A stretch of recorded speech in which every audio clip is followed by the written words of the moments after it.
Good morning વિદ્યાર્થી મિત્રો.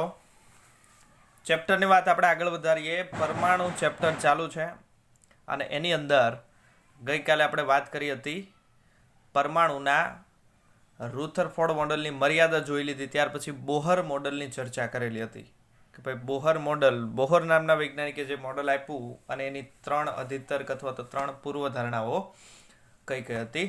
અને ત્યાર પછી બોહરે જે પરમાણુ વિચાર્યો એ પરમાણુની ત્રિજ્યા, એનો વેગ અને એની ઉર્જા, ત્રિજ્યા, વેગ, ઉર્જા ત્રણેયનું સમીકરણ સાબિત કરવાનું છે. કે બોહરે જે મોડલ વિચાર્યું હતું એ મોડલ આધારિત પરમાણુની ત્રિજ્યાનું સમીકરણ, પરમાણુની ત્રિજ્યા મતલબ કે પરમાણુની અંદર અલગ અલગ કક્ષાઓ આવે, પહેલી, બીજી, ત્રીજી, ચોથી, પાંચમી, દરેક કક્ષાની ત્રિજ્યા એનું સમીકરણ, આ દરેક કક્ષામાં જે ઇલેક્ટ્રોન ફરે છે ઇલેક્ટ્રોનના વેગનું સમીકરણ અને દરેક કક્ષાની અંદર ઇલેક્ટ્રોન ફરે છે એની ઉર્જાનું સમીકરણ સાબિત આજે આપણે કરવાનું છે.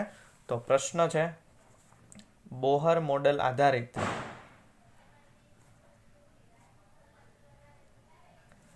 પરમાણુ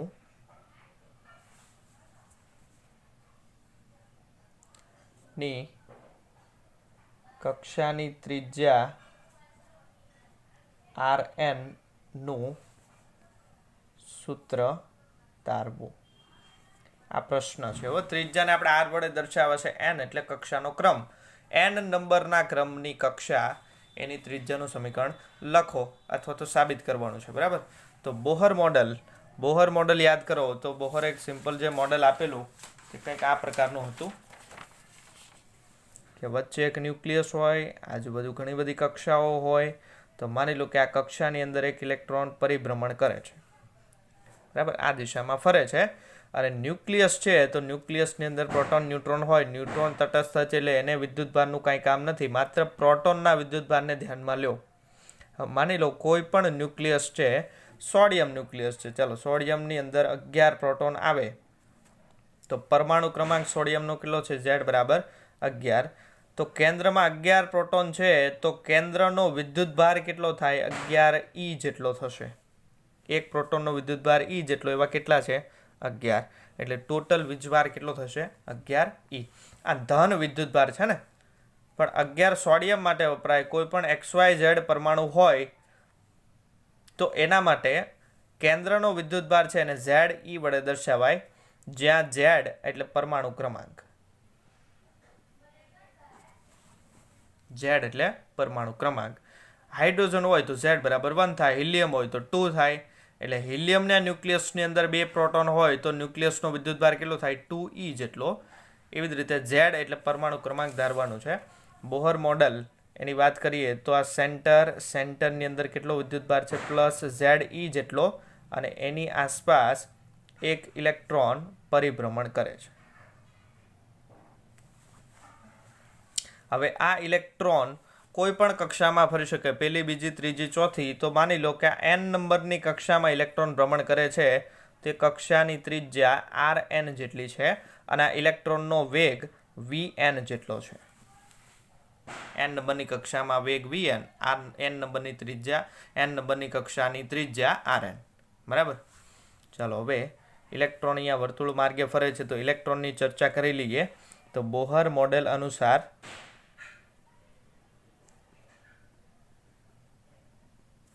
પરમાણુમાં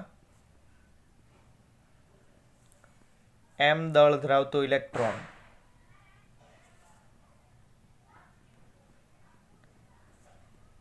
E વિદ્યુતભાર તથા Rn કક્ષાની ત્રિજ્યામાં Vn જેટલા વેગથી પરિભ્રમણ કરે છે, જે આકૃતિમાં દર્શાવેલું છે.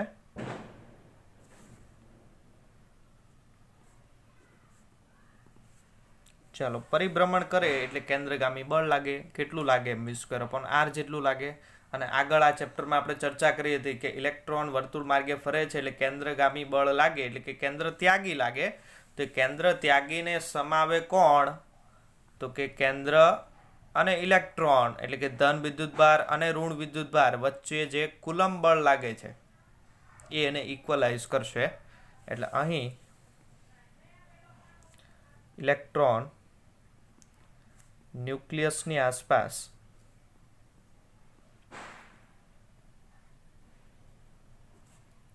વર્તુળ માર્ગે પરિભ્રમણ કરતો હોવાથી ઉદ્ભવતું કેન્દ્રગામી બળ એ કુલમ બળ જેટલું હોય છે. તો અહીંયા ઇલેક્ટ્રોન પર કેટલું બળ લાગશે? mv²/r, પણ v તરીકે vn લેવાનો છે અને r તરીકે rn લેવાનો છે, કારણ કે દર વખતે આપણે nમી કક્ષાની વાત કરીશું, n નંબરની કક્ષાની વાત કરીશું. એટલે આટલું કેન્દ્રગામી બળ લાગે ઇઝ ઇક્વલ ટુ કુલમ બળ. કુલમ બળ એટલે k q1 q2/r². ચાલો k ની જગ્યાએ આપણે 1/4πε0 લખાય.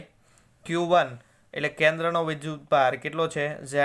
q2 એટલે ઇલેક્ટ્રોનનો વિદ્યુતભાર, મૂલ્યની વાત કરીએ તો ખાલી e આવશે, અપોન બે વચ્ચેનું અંતર એટલે ત્રિજ્યા rn નો સ્ક્વેર.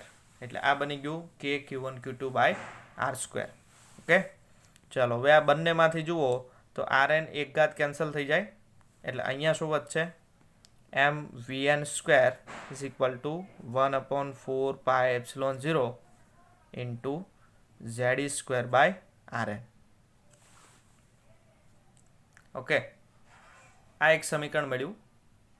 આને હું સમીકરણ નંબર 1 નામ આપી દઉં છું. ક્લિયર? ચલો આની અંદર થોડોક ફેરફાર કરું છું, rn ને આ બાજુ લઈ આવું છું, તો m vn rn. ચલો vn² છે એને ઇન્ટુ vn કરું છું, તો vn² થઈ ગયું, rn અહીંથી અહીંયા આવી ગયા, તો આ બાજુ શું બચ્યું? Ze²/4πε0. ઓકે, આને છોડી દો. Equation number 2. ગઈકાલે આપણે બોહરના 3 અધિતર્ક ભણ્યા, એમાંથી બીજો અધિતર્ક એવો આવેલો હતો કે બોહર મોડેલ અનુસાર ઇલેક્ટ્રોન જ્યારે કક્ષાની અંદર ભ્રમણ કરે એટલે એ ઇલેક્ટ્રોનનું કોણીય વેગમાન ક્વોન્ટાઇઝ થયેલું હોય છે. આ બોહરનો બીજો અધિતર્ક છે. તો બોહરના બીજા અધિતર્ક મુજબ,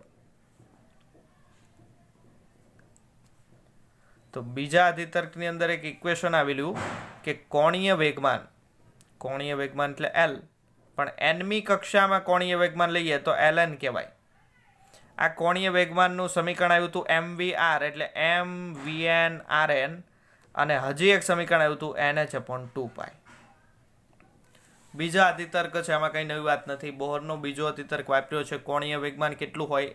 nમી કક્ષામાં ln, mvr એટલે nn અને nh/2π. આટલું કોણીય વેગમાન હશે. હવે જુઓ mvr, તો આની જગ્યાએ શું મૂકી શકાય? nh/2π અહીંયા ચડાવી દો. તો હવે સમીકરણ નંબર 2 માં આ કિંમત મૂકવાની છે nh/2π.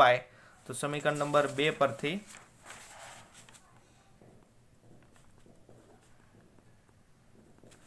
vn into nh/2π is equal to Ze²/4πε0.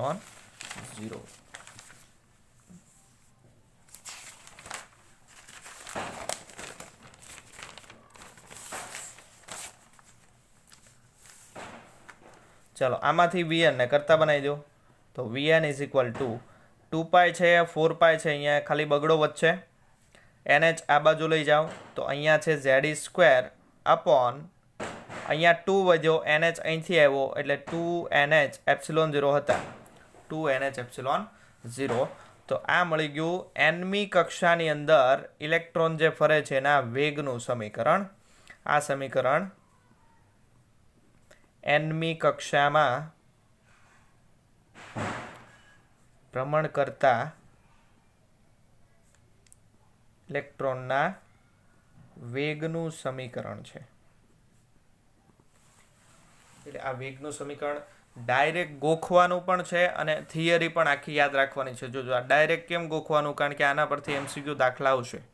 એટલે સમીકરણ ડાયરેક્ટ યાદ રાખવાનું છે Z²/2NH∈0. બધી રાશિઓ ખબર છે તમને. ઝેડ એટલે તત્વનો પરમાણુ ક્રમાંક. બોહરે જે તત્વની વાત કરી હતી એ માત્ર હાઇડ્રોજનની હતી. એટલે બોહરની જ્યાં જ્યાં વાત આવે, હાઇડ્રોજન પરમાણુની વાત આવે, ત્યાં Z=1 લઈ લેવાનો. E એટલે ઇલેક્ટ્રોનનો વિદ્યુતભાર 1.6 - 19. 2n એટલે કક્ષાનો ક્રમ, પહેલી, બીજી, ત્રીજી, ચોથી. H એટલે પ્લાન્કનો અચળાંક 6.625 - 34. ε0 પરમિટિવિટી 8.85 - 12. તો જુઓ Z²/2H∈0 આટલું અચળ છે. હાઇડ્રોજન પરમાણુની વાત કરીએ તો Z²/2H∈0 અચળ છે. બદલાય કોણ? n. કક્ષાનો ક્રમ બદલાય. તો કક્ષાનો ક્રમ બદલાય એને અનુરૂપ વેગ બદલાય. સમજાણું? બાકીની બધી રાશિઓ કેવી છે? અચળ છે. તો હાઇડ્રોજનની વાત કરીએ તો Z=1. હાઇડ્રોજન માટે Z=1 લેતા તો Vn = E²/2NH∈0. તો Vn ચલે છે 1/n. બાકીનું બધું શું છે? અચળ છે. E2H∈0 અચળ. એટલે જુઓ આના પરથી શું કહી શકાય? n કક્ષાનો નંબર વધે એમ વેગ શું થાય? વ્યસ્ત પ્રમાણ છે એટલે ઘટે.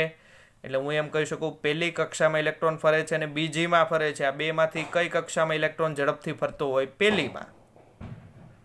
કારણ કે જેમ જેમ કક્ષામાં ઉપર તરફ જાઓ, પહેલી, બીજી, ત્રીજી, ચોથી, પાંચમી, n વધે એમ વેગ શું થાય?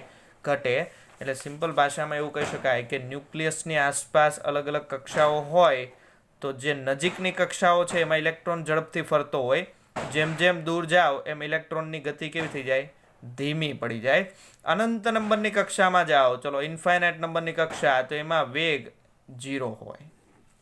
અનંત નંબરની કક્ષામાં વેગ 0 હોય. કારણ કે તમે અહીંયા n = મૂકો તો કોઈ પણના છેદમાં અનંત એટલે આખું પદ કેવું થઈ જાય? 0.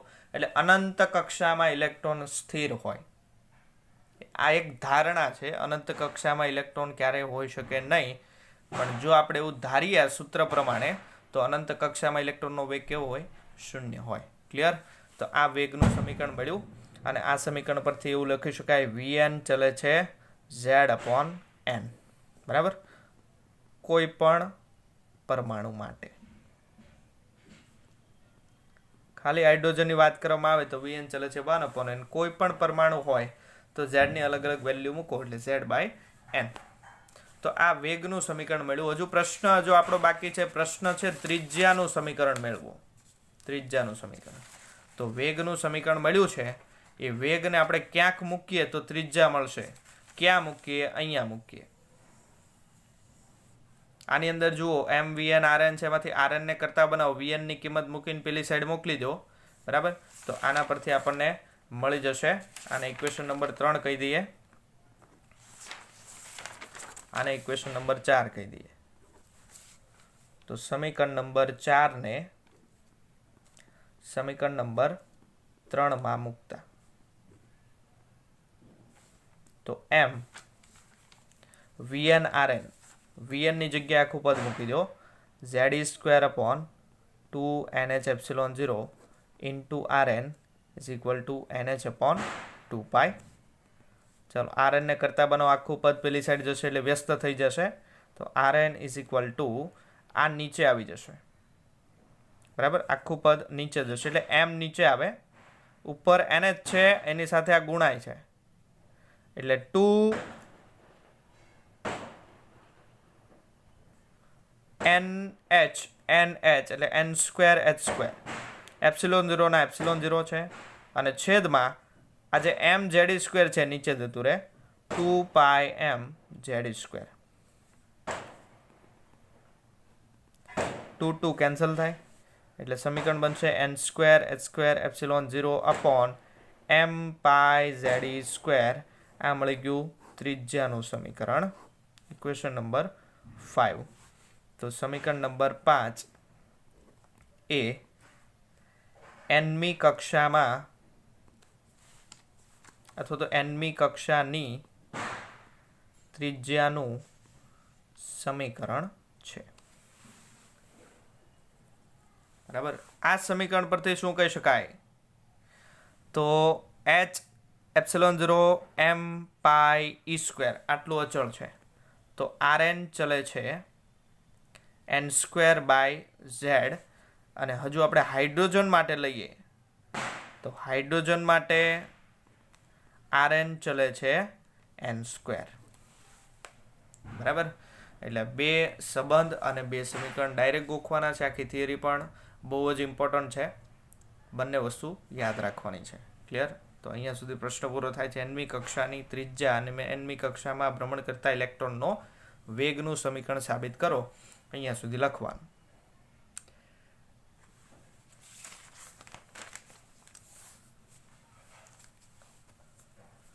ત્યાર પછીનો પ્રશ્ન છે